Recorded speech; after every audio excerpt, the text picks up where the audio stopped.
morning of the Derby.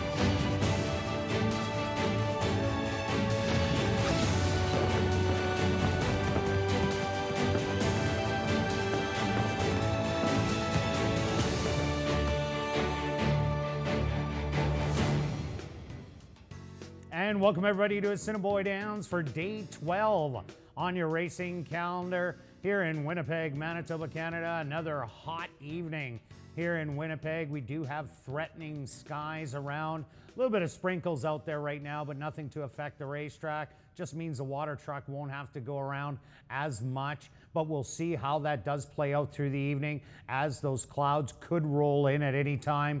Quick look back at yesterday's racing action. It was Antonio Whitehall day at the races. Ran 6 races. Antonio Whitehall was in all 6 of them.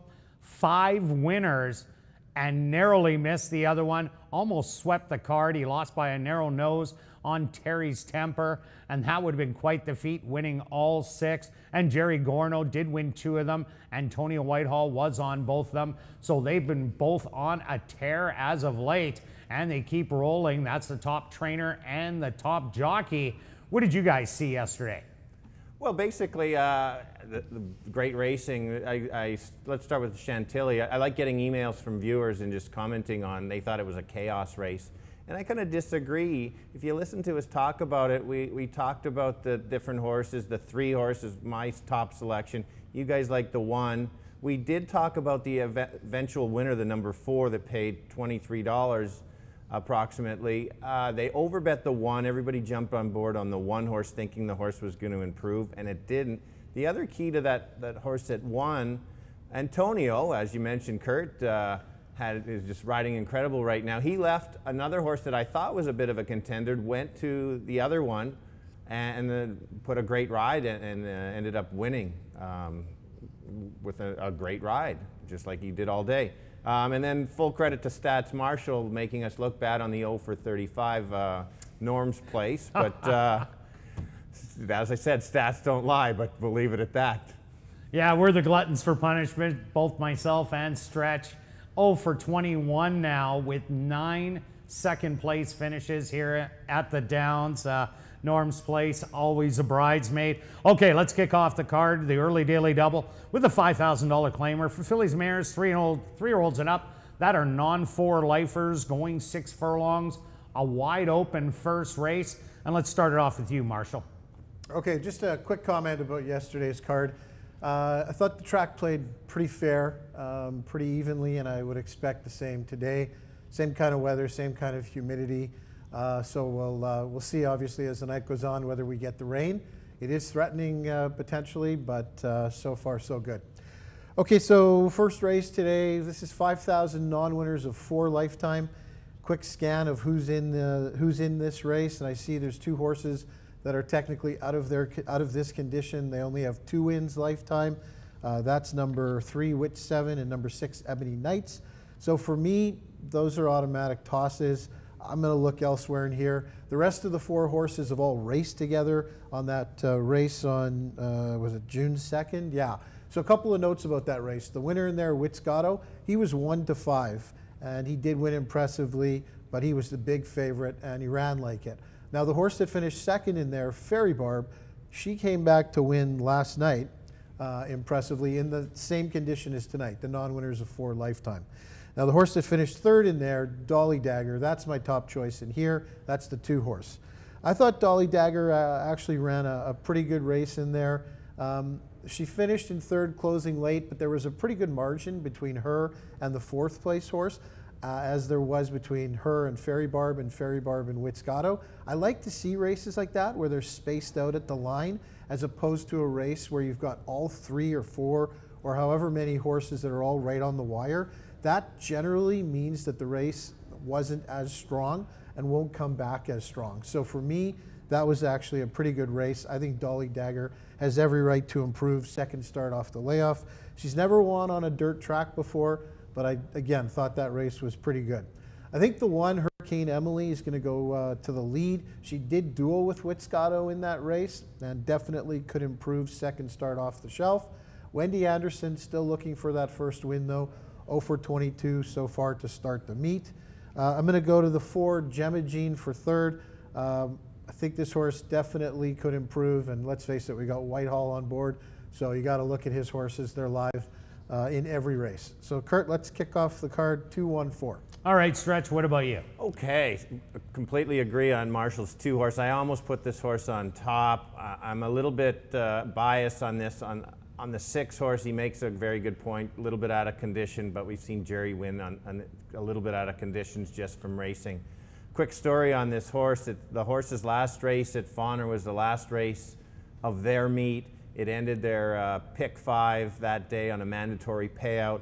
I happened to be alive to that horse, circled the field and won, so simply because I don't want to leave this horse out just for that reason.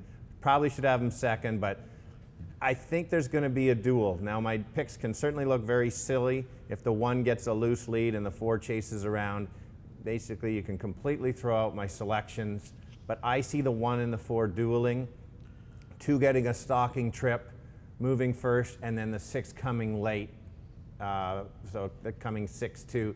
And then because of the duel by process of elimination, I get to the 3 horse. Simply, that's the next best. Doesn't like to win, as Marshall mentioned. But again, if you get the duel, it sets it up. And 2 throw it last race, 2 back makes that horse with a chance to be right there. So I'm at 6-2-3.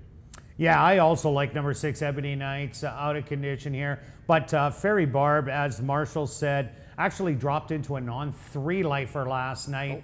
And this horse was running out of condition and ran second in there. So I'm not worried about number 6, Ebony Knights, being a non-3 lifer going against non-4s. That was so impressive last time, circling the field. And I'm with Stretch thinking that Hurricane Emily and Gemagene are going to go battle it out. Maybe if they slow it down, they can run around the racetrack together. But we really haven't seen that so far through the first 11 days of racing. When they head out there, they look at each other and say, I'm putting you into the ground. And they usually just duke it out every step of the way. So that's the kind of pace scenario I'm looking at. And Ebony Knights off that last one. Jerry Gorno absolutely on fire. Rafael Zentino Jr., the second top rider, and was tied with Antonio going into last night's card of racing. I like Ebony Knights, and I also like Dolly Dagger. What a great race last time out, running that 3rd place finish behind the speed. I'm just taking these 2 as ralliers, so I'm taking 6, 2, and 5, everything from off the pace. Now we carry on to race number 2, Jackpot Pick 5 wagering. Just over $300,000 in the pool for this $1,500 claimer for fillies and mares, 3-year-olds and up, that are non-winners of the year, going 5.5 furlongs. Let me point out in here, number 7, Razzle Me Dazzle Me, the morning line, 6-5. So everyone that was drooling, including Marshall, at 6-1. It is a 6-5 morning line. So Stretch, start us off on that. Okay. Yesterday I didn't really think that the pick 5 could go, just with knowing that there's going to be a couple $3 horses. First race goes a big price, and then wow, maybe it does go. Today I really think there is a chance that it goes. There's so many unknowns throughout. We start with the first leg that I know Marshall's going to talk about the unknowns at the bottom level. We've already seen it. We had a $36 horse at this level. So you can take your shot, because this could be the day you get $350,000. All of that being said, I am going to start with the 5. I liked this horse last time it raced, chased the speed, couldn't close at this level, and then tired late to get 3rd. The key to this horse was 2 back. I'm hoping that runs back to that. She runs back to that race 2 back. A little bit better move rather than trying to chase the speed. So that's, I'm hoping it doesn't regress or goes back to that first race off the start, off the shelf. The next one is the 4 horse. You know what you're going to get from her. She's a closer. She gives her heart every time. A lot of seconds, but may just be best today if the 5 regresses a bit. So you can't leave the horse out. Maybe not a prime win bet, especially at this level, but it's one of those I think you need to have it in your selections. The 7 horse could be my top selection.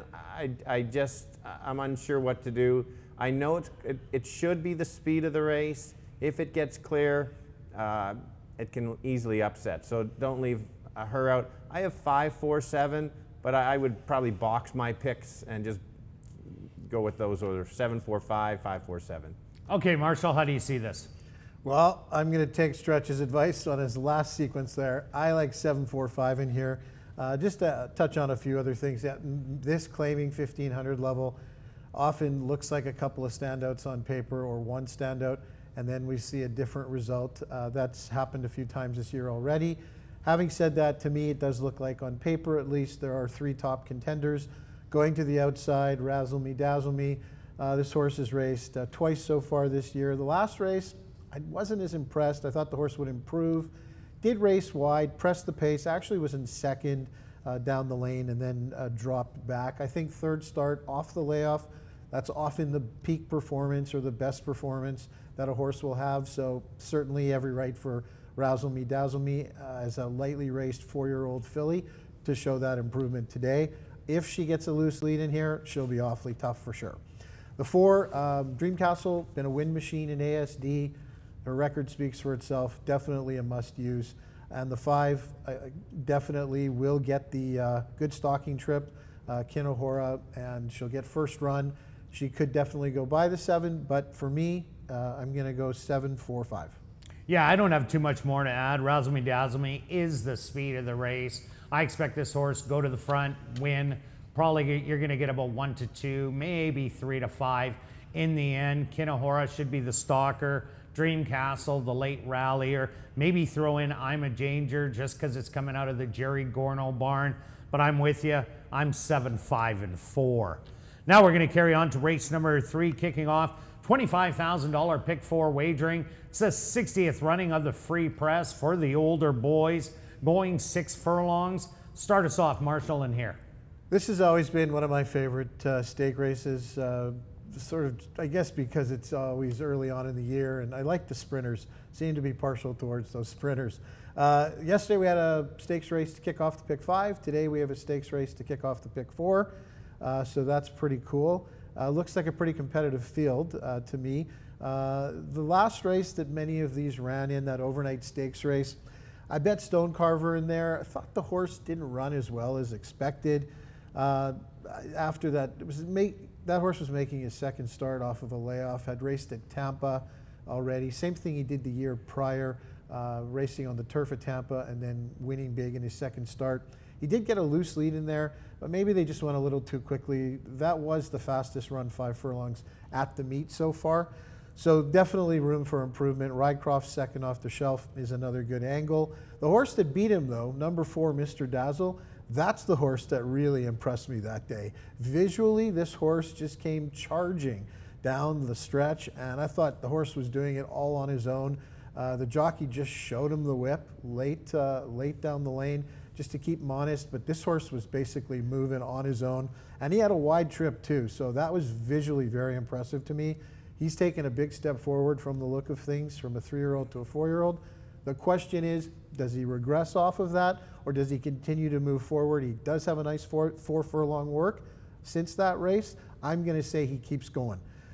Plentiful, the number 7 in here, another horse that I think prefers more ground, but has won at this distance. Finished up a nice 3rd, fast closing, should improve off that effort as well. Quick comment on number 2, Deep Explorer. Nice to see this horse back at ASD. Has had big success here for Jerry Gorno. Had a real banner year last year. I'm going to tab this horse for 2 turns later on though. 4, 7, 3, Kurt. Okay, over to you, Stretch. All right, yeah, Marshall made good points on everything. It's amazing that they changed the running style of the 4 horse. So if that's the case, then it's watch out. My top selection is the 3, similar. I touted that horse last time, didn't look as good. Now if the 4 presses, decides to go back and they run each other into the ground, then something else can come up. So the horse I am going to add is the 1 horse. If you watch the replay, the horse was so far back going 5, had absolutely no chance to get there being that far back.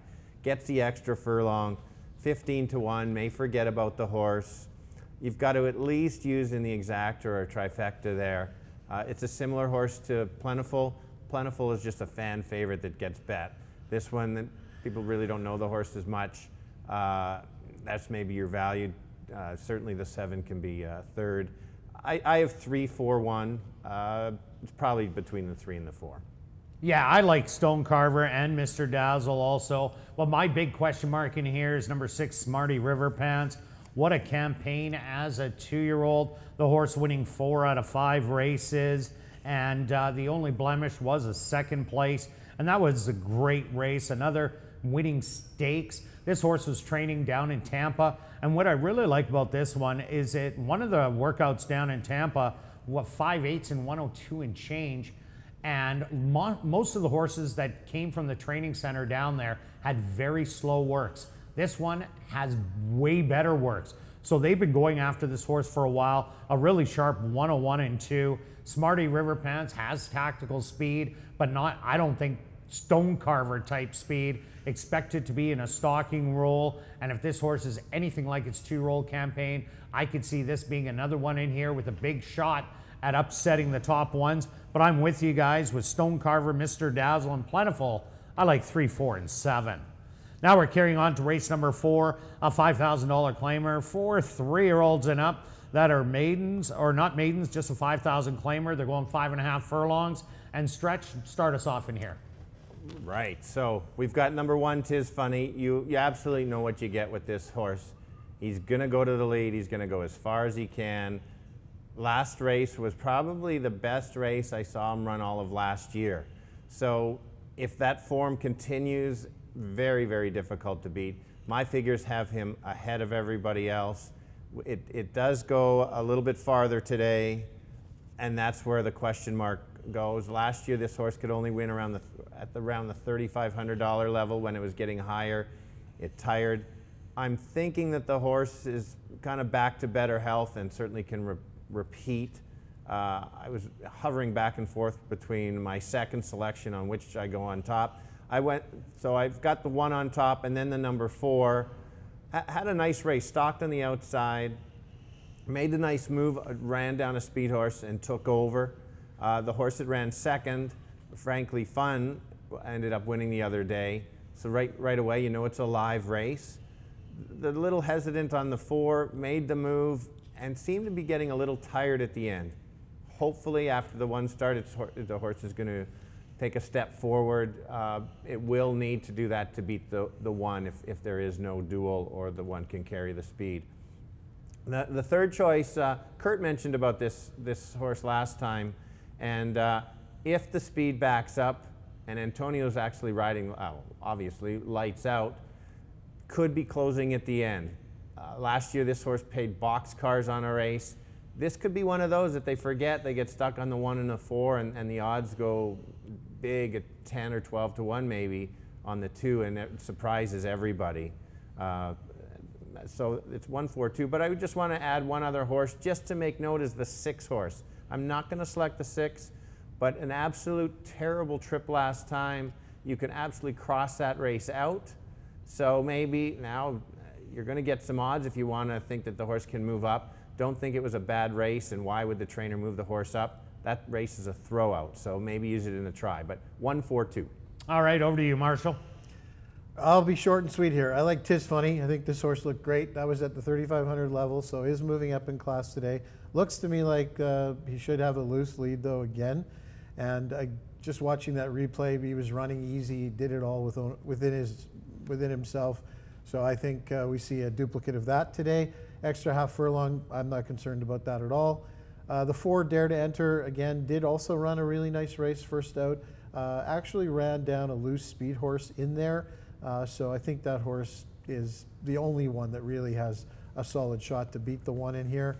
But I do prefer the 4 for 2nd. I'm going to throw the long shot in here. Number 3, Zachridge Road, in for 3rd. This horse, going back a couple of years, back when Johnny Ganis had him, this horse was racing in the stakes races here at ASD, ran in the Manitoba Derby a few years ago as well.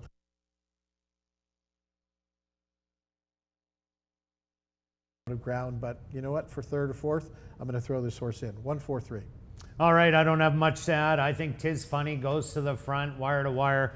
Dare to Enter, I total agreement, is what I think is the only horse that can beat Tis Funny.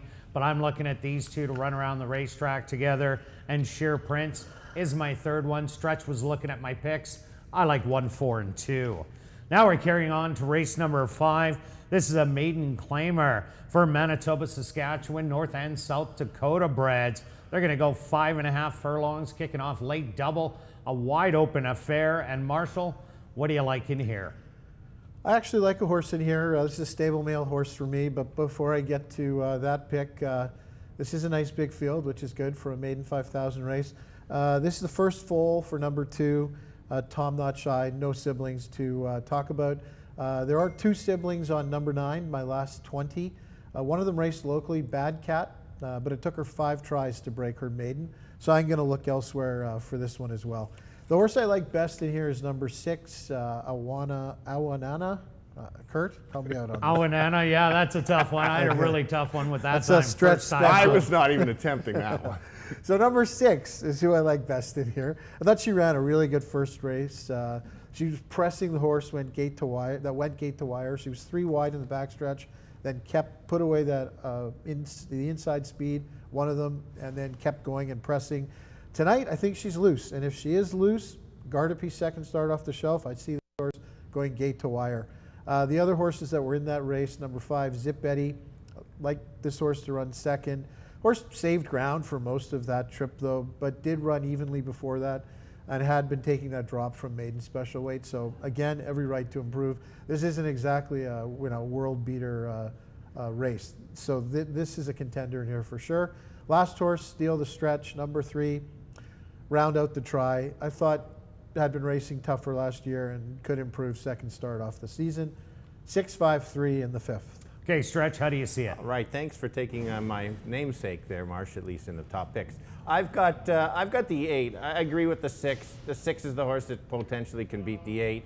I watched the replay on the 8 at Century Downs. Stock some speed, ran evenly, and I'm unsure. I was very high on the 6 and did get in a duel, so that is the concern if the horse does get loose. I just think that maybe that last race isn't as strong as the race that the 8 was in last time, and so because of that, I've got the 8 on top, then the 6. I think it's really only those 2, and you'll see in my tickets in the future or coming up on the pick 4, pick 5. I only used 8 and 6. I included the 5 just from process of elimination of best of rest, but 8, 6, 5. Yeah, I'm with you guys. I like 6, 8, and 3, Broad Creek. Ran against Outrigger out at Century Downs, and if Outrigger was in here, it would be 1-9 on the board, and I could not see it losing this race. So Broad Creek ran very well against it, was third beaten 7, but was competitive and ran behind it in the previous start at Century Downs also. So I definitely like that. And Mike Taphorn had one run last night. Grey Ross Gracie that ran a very good third, so his horses are ready to go, and I think Broad Creek is the only one that can really upset Awanana. I got those 2 with the 3, so I'm taking 6, 8, and 3. Now we're carrying on to jackpot pick 5 in race number 6. The carryover sitting at just over 37,000.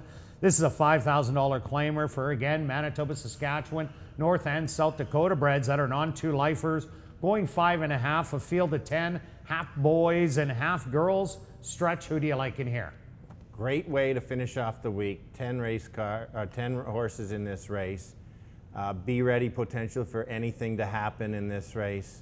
I am going to start with number 6. I am not even going to attempt to say the name because I got it wrong last time. So horse number 6 is the horse I'm going to go with.